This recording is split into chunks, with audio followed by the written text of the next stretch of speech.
रहीम अस्सलाम वालेकुम। मेरा नाम है जी इम्तियाज़ हुसैन और आज का जो सेशन है इसमें हम बात करेंगे एक इंजेक्शन है आइवरमेक्टिन।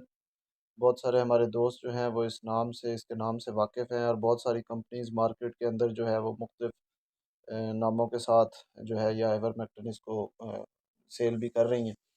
तो हम इस वीडियो के अंदर बात करेंगे आइवरमेक्टिन के इस्तेमाल के हवाले से भी, इसके फ़वाइद क्या हैं, इसका इस्तेमाल के हवाले से जो ज़रूरी बातें हैं वो मैं आप लोगों के साथ शेयर करूँगा। और इसी तरह जो क्रॉस ब्रीड के जानवर रखने वाले जो हमारे छोटे किसान हैं, उनको क्या आइवरमेक्टिन का इस्तेमाल अपने जानवरों में करना चाहिए या नहीं करना चाहिए, इस हवाले से भी हम बात करेंगे इस वीडियो के अंदर। तो जहाँ तक इसके फ़वाइद की बात है तो एक तो ये जो इंटरनल और एक्सटर्नल वर्म्स का मसला होता है हमारे जानवरों को, इंटरनल वर्म्स के अंदर जैसे पेट के कीड़े हो गए, फेफड़ों के कीड़े हो गए, उनके इलाज के लिए ये इस्तेमाल होता है। उसके बाद जो एक्सटर्नल वर्म्स होते हैं जैसे हमारी वलैती गायों को या क्रॉस ब्रीड की गायों को भी चीचड़ों का काफ़ी ज़्यादा मसला होता है गर्मियों के अंदर ख़ास तौर पे। तो चीचड़ के ख़िलाफ़ ये बड़ा अच्छा इसका रिज़ल्ट आता है। इसी तरह उसके बाद जो जानवरों की जो जिल्द है, बाज़ औक़ात हम देखते हैं कि हमारे जानवरों की जिल्द जो है वो रफ़ हो जाती है, थोड़ी सी चमकदार नहीं रहती। तो जानवर की जिल्द को चमकदार बनाने के लिए भी ये जो है ये अच्छा रिज़ल्ट देता है। उसके बाद जो जानवर ख़ारिश का अक्सर औक़ात जानवरों को मसला हो जाता है, खुश्की सी उनके जिस्म पे, बॉडी पे आ जाती है, तो वो ख़ारिश को ख़त्म करने के लिए भी जो है वो आइवरमेक्टिन का इंजेक्शन इस्तेमाल किया जाता है। भैंसों में जो है वो भैंसों में जुओं का मसला आप दोस्तों के इल्म में होगा, जिन दोस्तों ने भैंसें रखी हुई हैं उनको पता होगा कि जुएँ भैंसों को जो है वो काफ़ी ज़्यादा बढ़ती हैं। तो जुओं के ख़िलाफ़ भी इसकी जो है वो बड़ा अच्छा इसका रिज़ल्ट होता है। जो ज़्यादातर इसका इस्तेमाल किया जाता है वो चीचड़ के ख़िलाफ़ जो इसका रिज़ल्ट है, ये चीचड़ के ख़िलाफ़ जो इसकी मज़ामत मज़ामत है, रेजिस्टेंस है, उसके लिए ही ज़्यादातर इसका इस्तेमाल किया जाता है। तो अब रह गई इसके इस्तेमाल की बात, तो इस्तेमाल का इसका ये है कि एक तो कोई भी अगर आपने वैक्सीन लगाई है, जैसे अब फरवरी एंड होने वाला है, मार्च का स्टार्ट है, तो इस मौसम के अंदर जो वो लंपी स्किन की वैक्सीन होती है या जो दोस्त नवंबर में वैक्सीन मुँह खुर की एफएमडी की वैक्सीन नहीं करवा सकते, वो अमूमन जो है वो फरवरी मार्च के दरमियान जो है इन महीनों के अंदर वो करवाते हैं। तो अगर आप आइवरमेक्टिन लगाना चाहते हैं तो कोई भी जो आपने वैक्सीन की है, चाहे वो एफएमडी की है, चाहे वो इसकी लंपी स्किन की है, एलएसडी की है, तो उससे तकरीबन 10 से 15 दिन का वक्फ़ा दे के तो आइवरमेक्टिन जो है वो आप अपने जानवरों को जो है वो लगाएं और कोशिश करें कि मार्च की 15 तक इसको जो है वो लगा लें, क्योंकि गर्मी के अंदर इसका रिज़ल्ट इतना ज़्यादा अच्छा नहीं आता। ज़्यादा गर्मी जब हो जाए, बेहतर यही है कि आप मार्च के महीने में ही इसकी जो है वो आपने जो डोज़ लगानी है वो लगा लें। उसके बाद जो हम लगाते हैं आइवरमेक्टिन के अंदर, क्योंकि मैंने आपको बताया कि काफ़ी सारी कंपनियां मार्केट के अंदर इसको सेल कर रही हैं मुख्तलिफ नामों के साथ आइवरमेक्टिन को। हम लगाते हैं जो आईसीआई का, जो कि अब एलसीआई हो गई है, उसका इंडेक्टन के नाम से इंजेक्शन है जिसमें आइवरमेक्टिन 1% होता है।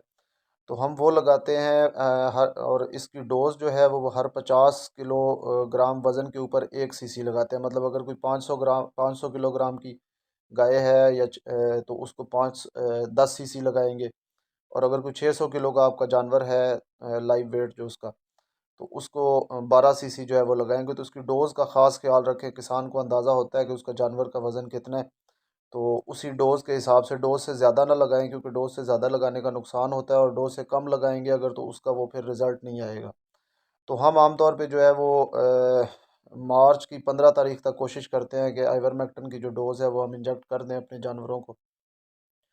और ये लगता जो है ये जिल्द के नीचे लगता है। छोटी सुई मिल जाती है आम तौर पे, ये वेटरनरी स्टोर से मिल जाती है। छोटी सुई के साथ ही जितनी भी डोज़ लगानी हो, अगर बड़ी गाय है 500 किलो की या 600 किलो की, तो उसके वज़न के हिसाब से उसकी जो डोज़ बनती है वो छोटी सुई के साथ जो है वो हम लगाते हैं जानवर की जिल्द के नीचे। लेकिन आप कोई भी अच्छा प्रोडक्ट जो मार्केट से लेके किसी अच्छी कंपनी का, तो आप वो अपने जानवरों को लगा सकते हैं। उसके बाद रह गया कि क्या क्रॉस ब्रीड के जानवरों को या हमारे जो छोटे किसान हैं उनके जो जिन्होंने थोड़े जानवर रखे हुए हैं, क्या उनको आइवरमेक्टिन लगाना चाहिए या नहीं। तो इसमें मेरा मशवरा तो यह है कि इसको लाजमी आप लगाएं। ये तकरीबन 100 रुपया फ़ी जानवर का ख़र्चा होता है। सिर्फ अगर आप इनको चीचड़ों का मसला ही ज़हन में रख के आइवरमेक्टिन इंजेक्ट करते हैं, तो गर्मियों में आपको पता है कि जिन जानवरों में वलैती का भी ब्लड थोड़ा बहुत होता है, तो उनको चीचड़ों का, उन जानवरों को बड़ा वो तकलीफ़ या बड़ा मसला उनको बर्दाश्त करना पड़ता है। तो आइवरमेक्टिन की इसके खिलाफ रेजिस्टेंस जो है वो बड़ी अच्छी है। तो मेरा मशवरा यही है कि मार्च के अंदर इसको लगाएं, लाजमी लगाएं। और वैसे तो इसकी बूस्टर डोज़ भी, जो वलैती जानवर हैं उनमें बूस्टर डोज़ भी लगाते हैं और साल में 2 दफ़ा इसको लगाया जाता है। लेकिन जो क्रॉस ब्रीड के जानवर हैं, जो आमतौर पे हमारे ये गाँव के अंदर हमारे किसानों के पास, छोटे किसानों के पास होते हैं, तो उनको अगर एक दफ़ा भी मार्च के महीने में लग जाए, ये मैंने खुद आजमाया हुआ है कि एक दफ़ा सिर्फ मार्च में हम लगाते हैं, और ये हम पिछले तकरीबन 4 साल से लगा रहे हैं। और सिर्फ मार्च के अंदर लगाने से ही पूरी गर्मियाँ जो जानवर हैं वो चीचड़ों से महफूज रहते हैं। इवन अगर चीचड़ उनको लगता भी है तो वो उसको नुकसान नहीं देता, मतलब वो एक आधे दिन में चीचड़ खुद ही गिर जाता है। नए चीचड़ आके लगते हैं लेकिन वो गिर जाते हैं, वो उनको वो चिमट नहीं सकते, चिपके नहीं रहते उनके साथ। यही है कि अगर 100 रुपये या 200 रुपये के अंदर आपके जानवर पूरी गर्मियों में कीचड़ के मसले से ही सिर्फ महफूज रहते हैं, बाकी जो इसके फ़वाइद हैं उनको अगर आप साइड पे भी कर दें, उनको ना ज़हन में रखें, सिर्फ कीचड़ का मसला ही देख लें, तो इतने से खर्चे के अंदर अगर पूरी गर्मियाँ जानवर सुकून के साथ जो है वो गुजार लेते हैं, इस मसले से बचे रहते हैं कीचड़ वाले से, तो ये कोई ज़्यादा खर्चा नहीं है, तो अपने जानवरों को ये लाजमी लगवाएं। दूसरा ये है कि इसको लगाने के लिए जिन दोस्तों के पास जो है वो क्रॉस ब्रीड के जानवर हैं वो तो लाजमी लगवाएं ना। और बाकी ये है कि आप अपने जानवरों की के हिसाब से आप इनकी फ्रीक्वेंसी सेट कर सकते हैं कि आपको बूस्टर डोज लगाने की ज़रूरत है या नहीं है।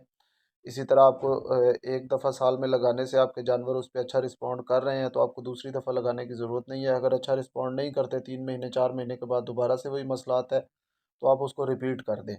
कहने का मतलब यह है कि इसको अपने सिस्टम के अंदर या अपने उस एक जो आप का मैनेजमेंट का जो आपने एक बनाया हुआ है सिस्टम, उसके अंदर इसको इंक्लूड करें, उसके अंदर कंसीडर करें इसको, और आपको इंशाल्लाह ताला इसका जो है वो फ़ायदा नज़र आएगा।